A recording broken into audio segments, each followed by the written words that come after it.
Euroregione.news.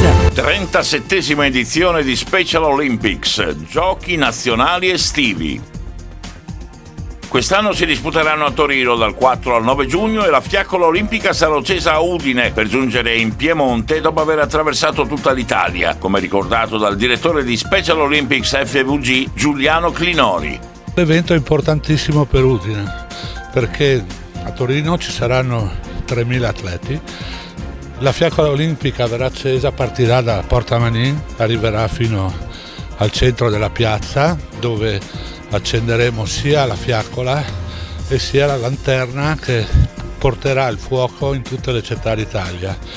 E come iniziativa abbiamo fatto anche una pergamena e ogni sindaco di ogni città dove passerà la fiaccola firmeranno e verrà consegnata a Torino. In questa occasione per noi è un onore che la partenza sia da Udine e purtroppo doveva essere da Sappada, perché a Sappada dovevano essere i giochi invernali che causa Covid anche quelli sono saltati. Però è lo stesso momento di grande importanza per Udine, verranno gli atleti del Veneto, di Venezia, perché da Udine andrà direttamente a Venezia, da Venezia a Bolzano e poi scenderanno attraverso l'Emilia Romagna per tutta l'Italia fino alla Sicilia e ritornerà tramite la Sardegna.